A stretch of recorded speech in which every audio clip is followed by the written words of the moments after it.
Okay, I'm here with Sam Gorman, going to talk through a few of his degree show pieces. So Sam, if you'd like to tell us a little bit about the kind of things that you make. Yeah, so this piece is, I like to call it the double slit box.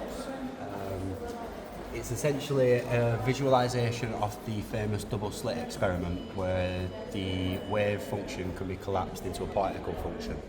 The idea is that it's about binaries, about polar opposite perception. And so this is a very muted version of what the rest of my show entails about binaries. This is the most simple version that I could think to make, sort of just give people a little taster of what's to come. Oh, that's fantastic. You've got more of this sort of thing upstairs then, yeah? Yeah, so the idea is that when you're first walking into this space, you'll see this piece first, and this will sort of set the mood for the rest of the show. It's a lot about perception, essentially. There's different types of readings within the art world, and this is more symbolic, so it's more up for the observer to decide what they think it's about. It's not leading by the nose so much. Yeah. They've deliberately kept it sort of mysterious, if you will.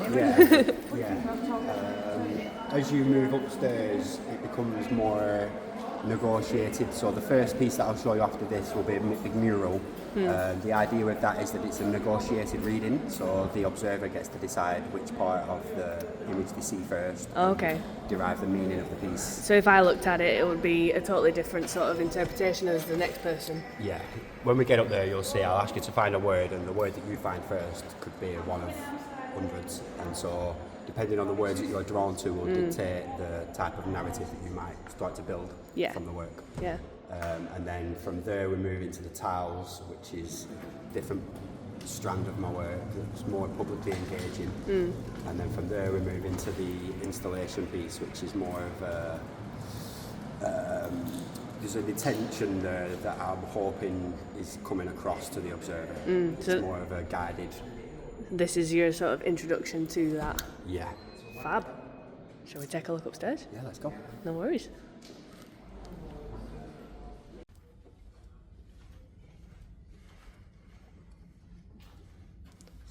This is mural fab. work.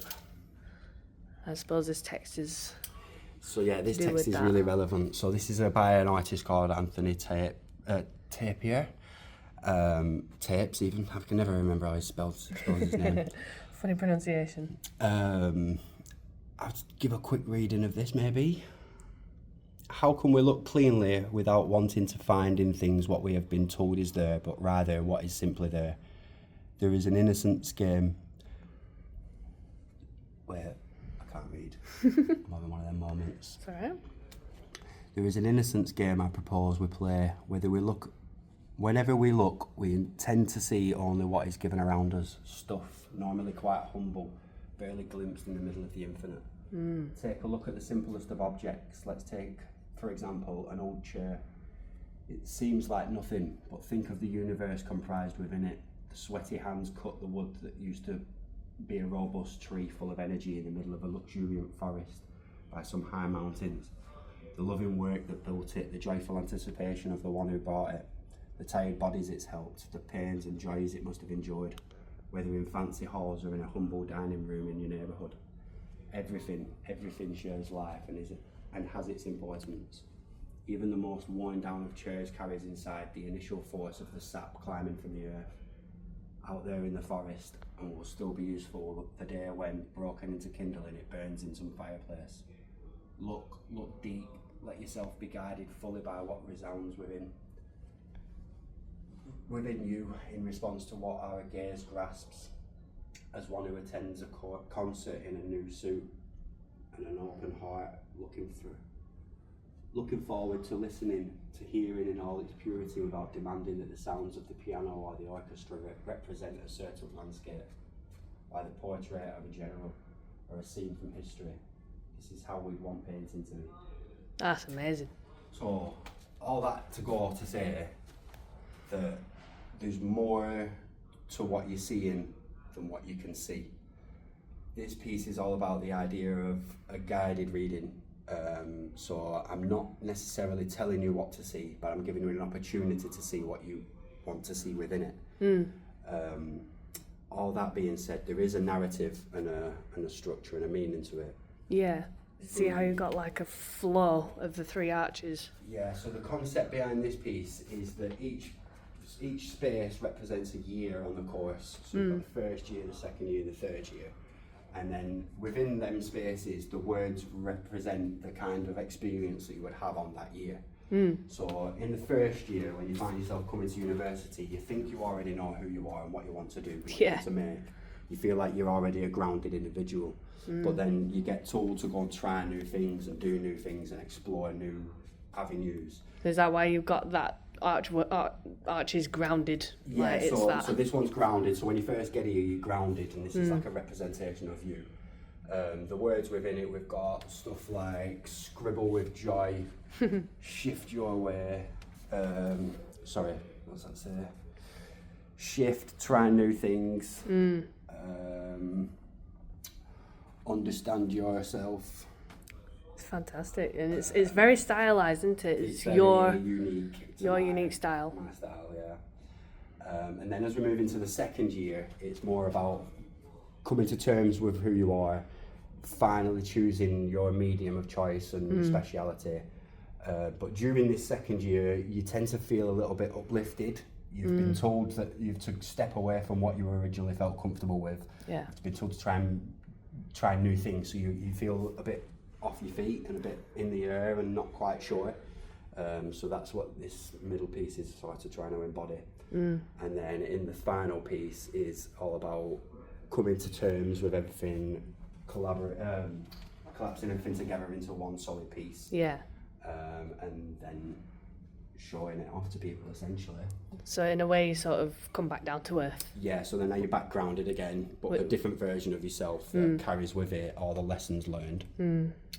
Also running through this, there is the repetitious X, which starting from the left-hand side, when you first arrive at art school, you probably don't have much of a real historical underpinning when it comes to the arts. You might not know some of the greats yet, or why they're great even. So I consider Tapir to be one of the greats. He was all about trying to rediscover how to draw like a child again. So he has a lot of books where he purposely tries to draw like children's drawings, which I feel like is a little bit about my work, where I'm trying to be youthful and not so strict with how it ends up being. There's a looseness to it. So I represent my understanding of the arts by his use of the X. So as you start from the beginning and you move your way along, the X starts to become more apparent. I think it's first introduced here. So you start to make your way in, you get your first X, and then this slowly starts to become more and more common as you move your way through, until in the end piece they're practically everywhere. There's a couple of peace symbols in each one, and the reason for that is when you're looking at it, if you can't quite make out the letters, it just turns into noise. But if there's a certain point that you can recognise and make out, it's almost like an access point for the rest of the words. I feel like people's eyes are instantly drawn to things they recognise, and so you'll be instantly drawn to the symbol, and then the symbol will then be like your starting point to try and start finding words. Is there any particular reason for that symbol in particular? So the P symbol, I've always been really fascinated with symbology. So the two symbols that I'm most attracted to are the P symbol and the yin yang, for what they both mean and convey. The P symbol was originally about nuclear disarmament, and I'm all about trying to stop war, make art, not war. So yeah, the P symbol I thought would be more accessible for people in this, because everybody's about nuclear disarmament. The yin yang is surprisingly lesser known. It's kind of always surprised me just how few people understand what the yin yang represents, what it stands for. So I've refrained from using that symbol, with the chances that it might ostracize people. They see it and they instantly think, oh, it must be about one thing or another. But if you think this is about peace, that's what it's really about. It's just about being at peace with the fact that you're in a process. And so no matter where you are along that process, you're not at the end. Even when you get to this point, you still got place to go. And so again, that's kind of expressed with this idea of ups and downs. Yeah. That there's constant flux, and that you don't ever reach. You don't just start as a student who knows nothing and then end as an artist who knows everything he needs to know. You've just been through a process which has made you a better person at the end of it, or a more complete artist. Is there any particular reason why you chose to do this in the corridor and not in the exhibition space? The reason why I've chosen the corridor for this piece is because it is a negotiated reading. I don't expect people to sit here and find every word before they leave. The idea is that as people are walking in and walking past, they might just suddenly pick out one word as they're moving. With a lot of art, you go to see it with the intention to go to see it, where with this, my idea or the intention for me is that I want people to see it when they wasn't expecting to.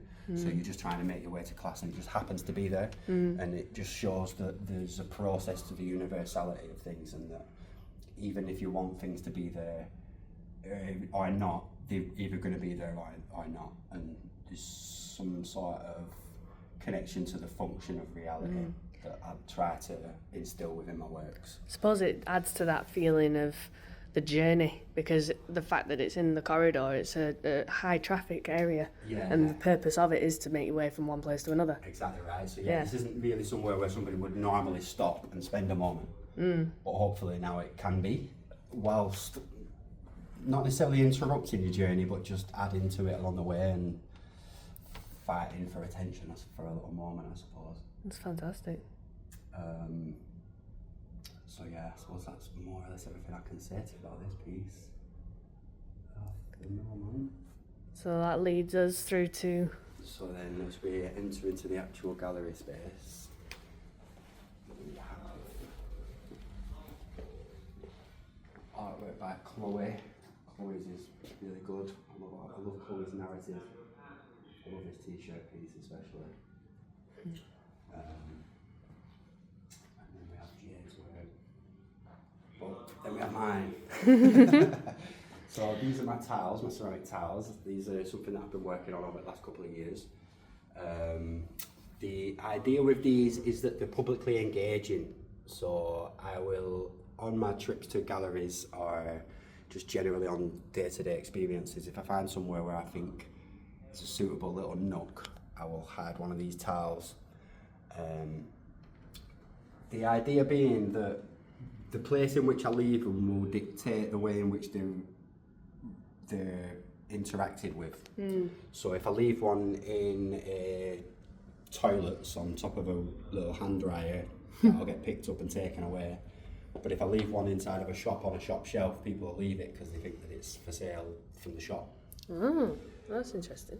Up until the moment that the shopkeeper finds it, because he's playing on the idea of familiarity. And so if I leave one of these in a museum, because you're in a museum, you've gone into that place with like, don't touch anything. Like when you come in here, you don't want to touch anything because it's artwork and it's precious, and so you shouldn't touch it. So when I leave one of these just randomly on a shelf in a museum, it'll stay there because all the patrons or the people that are going in there that aren't familiar with that place don't know whether it's meant to be there or not meant to be there, so they just don't touch it. However, the staff members, the cleaners, the random workers of the place that know that place intimately will recognise that this isn't part of the exhibition, it shouldn't be here.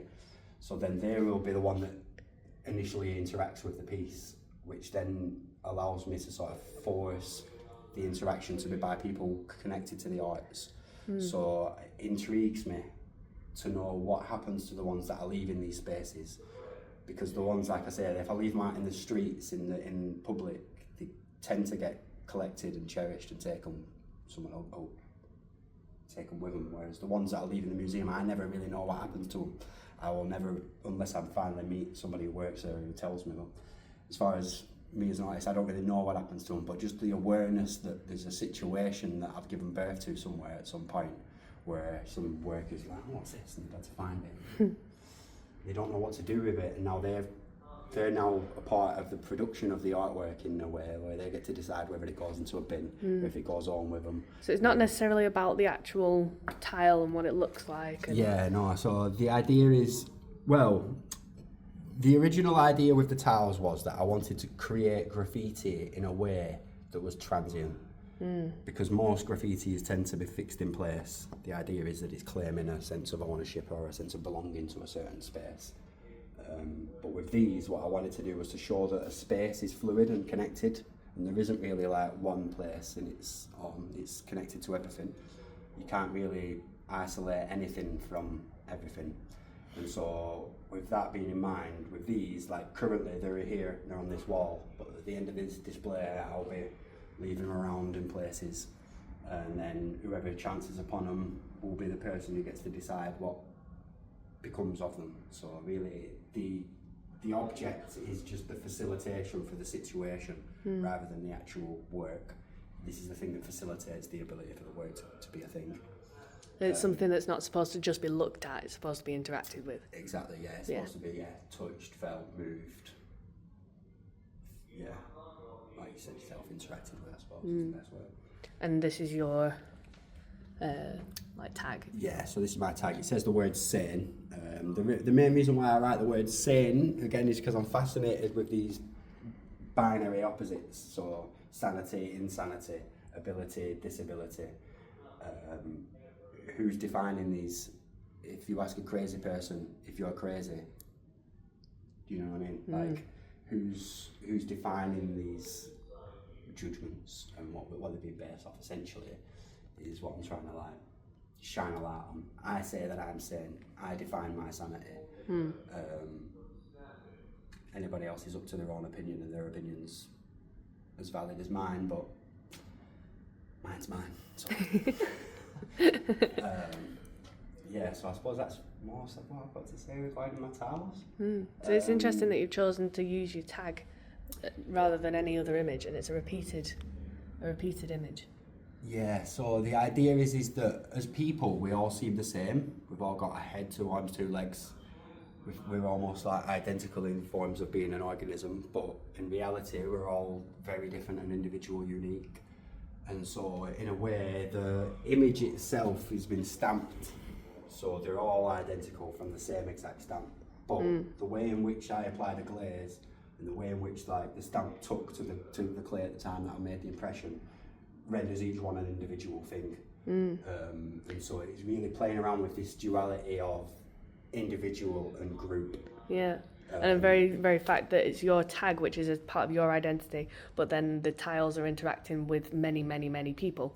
Yeah. It could almost represent that idea of, even though you're you, your relationships with everyone else are unique between you and that person. Yeah. So even though there's the same stamp, like you say, they've all formed differently. Yeah. And then for any Harry Potter fans out there, there is like an element of the Horcrux where it's sort of like there's a part of me in each one of these that I've created. And so rather than me, the organism, existing just in one place, I've sort of fractured myself into these objects that can now exist internationally. So like I've got some in Barcelona, some in Berlin. I know for at least one of them's made its way to New York. There's a few in London. And then there's a lot of them in the northwest, just floating around Manchester, Liverpool, local town Blackburn. And Darwin has got loads. If you really want to find one, Darwin's where you want to look. No worries. Yeah, I think that's pretty much everything I can tell you about these at the That's moment. fab. And you've got more of these prints that were... Yeah, so there's just a couple of prints from the main one downstairs, just if anybody's interested. I really struggle with pricing, so I've just tagged on the table my print, your price. And that's the same stylistic text, isn't it? The idea is that I feel like art should be accessible, and if I said that that's 20 quid and someone's only got 15, they shouldn't be able to not have one. Yeah, I know what you mean. And so it's just almost like you give what you think it's worth or what you feel like you want to give. I'd rather somebody just had it. Yeah. I kind of like your own work. It's better than it's just being appreciated than sitting around and not doing anything. Absolutely. Then we move through to the back of the exhibition space. Do you want me to just give you a brief explanation of what else is work before I go into mine? It's up to you, yeah, very quickly. Over this side we've got Chloe. Olivia. This is Olivia's work, sorry. Olivia's work's all about the journey of woman through pregnancy, essentially. So as you can see on the screen currently, this is like a Google Maps interpretation of a female body, but she's labelled the towns and the motorways and stuff with things that women would experience during pregnancy. For instance, you've got Milk Mountain, Morning Sickness City, Back Pain Fields. Sure, that's very relatable. Rock and Waters River. Yeah. So there's kind of some comedy in there as well. That's beautiful. And then this one, I think she had a title for it, but I forget it. I think it's something along the lines of The Universe of Women, or something along the lines. I forget now. I'm angry with myself that I forgot the title. It's alright. This is Mark's work, Mark Owen. I'm fascinated with Mark's work. Some of his stuff looks like photography. It's so good. Especially this piece. This is the cream of the crop, if you ask me. And the ripped face is like expressive. Brady is all about the idea of pregnancy and the expectation of becoming pregnant. With this piece, it's all about letting go of other people's expectations of who you should become. The images really do tell the story quite well. You don't really need me to tell it for you, they're so good, but the letting go of yourself to find yourself is, in a nutshell, what this is saying. Very similar to your piece in the corridor, isn't it? That Kind story. of, yeah, the idea of, you've got to really let go of. Discomfort is the mother of progress. Yeah. So, yeah. And then with this piece, the sculptural piece, it's the idea of the duality of being pregnant and not being pregnant and questioning, am I not? All the stresses that come through the trying to find out whether you are pregnant or you aren't pregnant. I think she has some intentions for a bit of a performance piece with this one towards the end that's arcs to that. I think. I'm not sure, she hasn't quite decided whether she's going to go through with that yet. I'm trying to push her to. I think it'll make a really good visual piece. Definitely. And this is your final piece here, isn't it? And then we get into the paradox boxes. So this piece is like my intended read. There's very intended.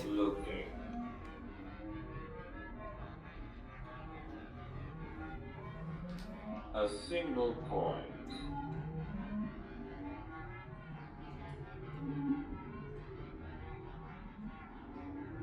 Numbers keep spinning, never repeating.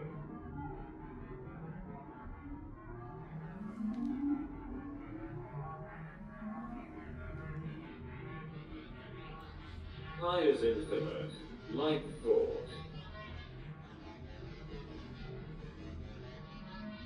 Observe, and the pattern shifts.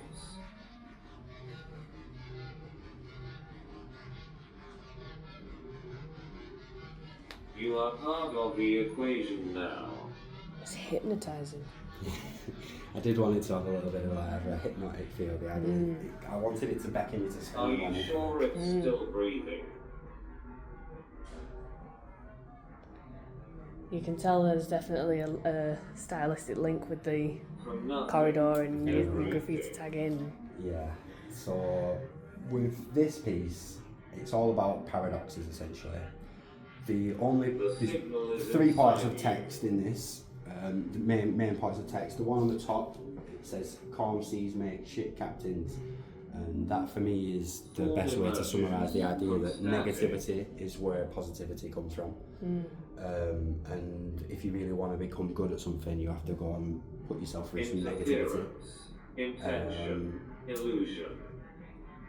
The concept that I have with this is that there is no such thing as positive or negativity, and that it's just relative to your experience and your lens.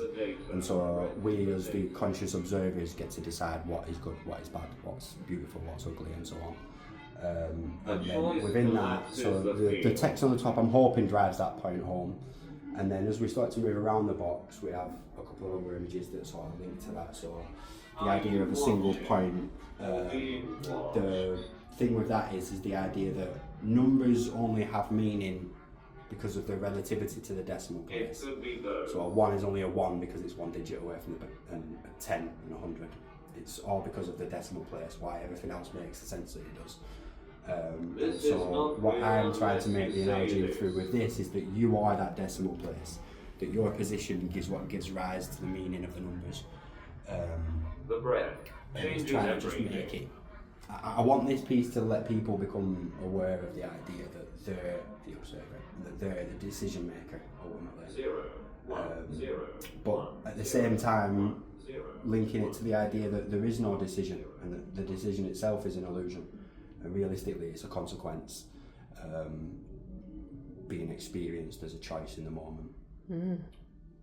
On this part we have the fractal, so it's a Sapinski triangle. The idea with the fractal is that at different scales the same form repeats. So what seems like it's at this scale, you zoom in and you start to realise it's the same as what it was already looking at, or you zoom out and it's the same as what it was previously looking at. And so at the different scales there's similarity and repetition. And what I'm trying to suggest with this is the idea that you can move the decimal place and you're changing scalability essentially. And through the work itself within here you've got small little boxes in a relatively big space. Whereas out there you have like a relatively big artwork in a relatively small space, and then again downstairs you've got a relatively small artwork in a very large space. So I'm trying to play with this idea of space and expectation, and that most people would think if you've got a big space, put a big artwork in there. If you've got a small space, put a small one. I'm trying to flip that around a little bit. The idea being is that with the mural, because of the nature of it being in a corridor, you can't get far enough away from it to get a full picture of it. And so you're sort of stuck having to take little sections and add them together yourself. And through that process you become the creator of the narrative.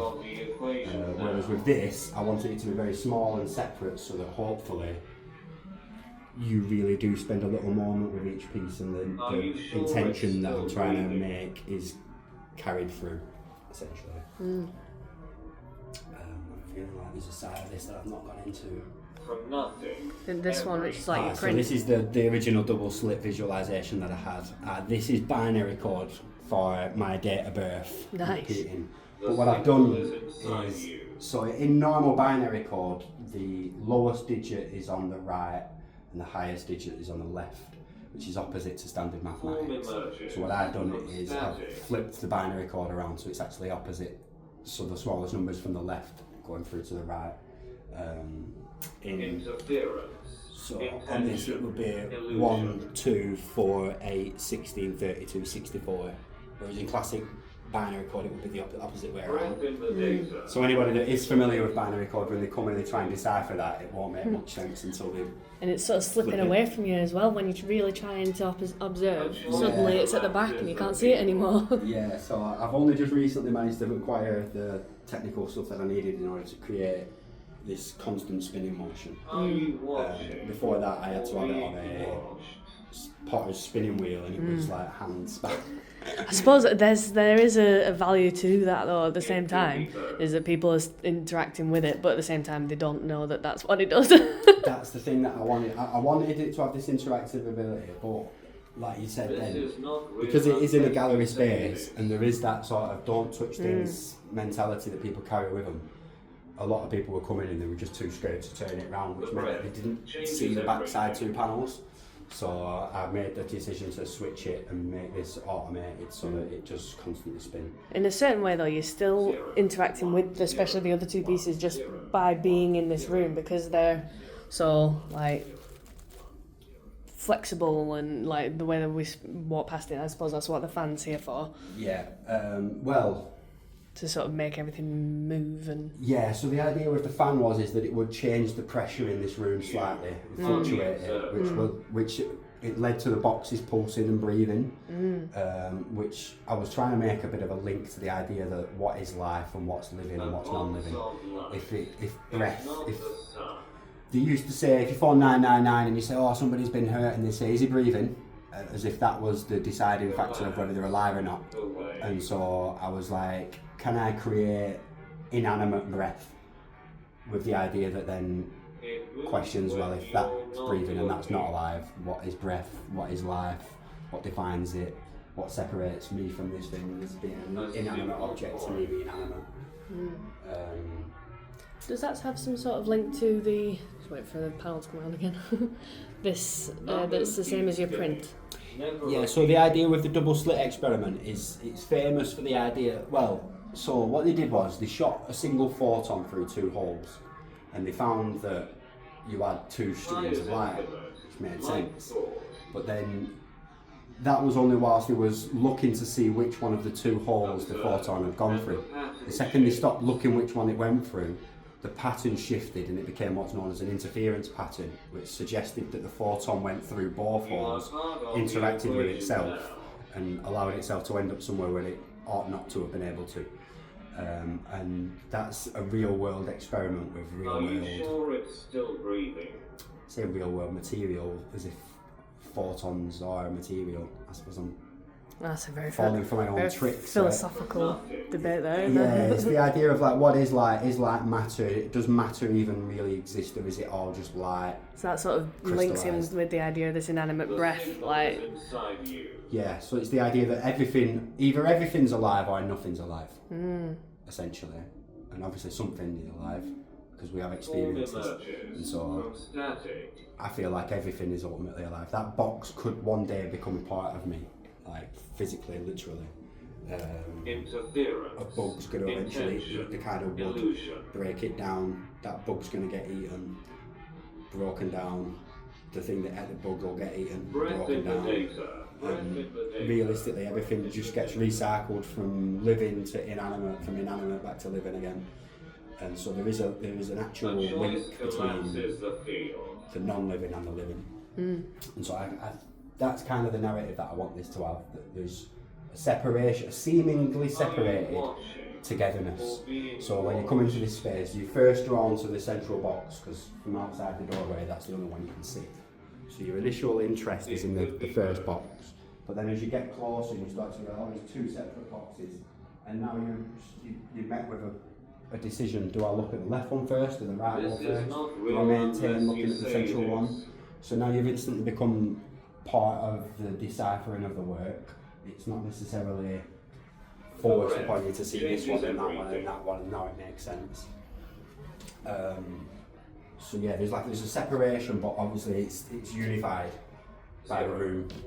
So the room almost becomes a part of the work by encapsulating it and presenting it as a singular thing, as opposed to the disjointedness that you actually experience when you're inside of it. And what's the reason of choosing light boxes to light? So to come back to the thing that we were saying outside by the tapes, he says about looking at things as the universality, right? So underneath these two boxes we have light boxes, and then light boxes are a tool to produce artwork with. So they will have been used to produce countless images of all sorts of manner of different types of things. And so I'm hoping that once you've read that thing in the hallway, that you come into this space and you start to see things in a universal way. So that there is an architect's drawing board, which is basically like an older version of these modern light boxes. And again, it's the idea of what kind of stories would that thing be able to tell you if it could speak? What kind of life has it had? What future does it hold? Rather than just seeing this artwork in a moment, trying to imply the idea that there's a fullness of time to it still. Even though it's only going to be here till the 22nd and then it's going to be gone. It was here, it was part of everything, and it still is, in the sense of that people remember it, and so it's still here. There is no separation essentially between times and spaces. That's what I want your space to try and to tell that story. So yeah, with the light boxes and the plinth as well, even the plinth being like a dilapidated old wooden plinth that had a specific use that it's no longer needed for it. Rather than trashing it, I've brought it into this space and given it new purpose, or a continued purpose, rather. Same with this drawing board here. Yeah. Like the amount of artwork that's been made. Yeah, Like the all actual paint. plinth that the cling film was wrapped around was last year's plinths from the Year 2 exhibition, so it's like it's like a reappropriation, reuse, showing that things have got a long length of life within them, rather than things having to be purpose built just for this show to be then destroyed after it. It's showing that the things that built this show was here long before this show, and it will still be here long after. Form emerges serving different purposes and being static. manifested into different things. And that's pretty much it, I think. Fantastic. Interference, intention, illusion.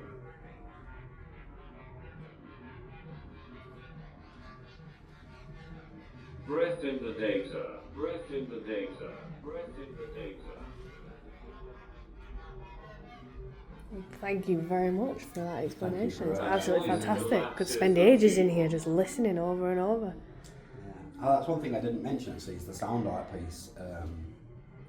It was one of the last things that I decided to add to this space. I felt like it needed something to give you a reason to spend time here. You could soak up the visuals really fast, but because it's got a certain length of time to it, and I've purposely made it so that it delivers lines with pause, so that you can digest it and ruminate This on it is a little not bit. real unless you say it is. None of this is real. That's fantastic. Thank you very much. The breath Thank you. changes everything.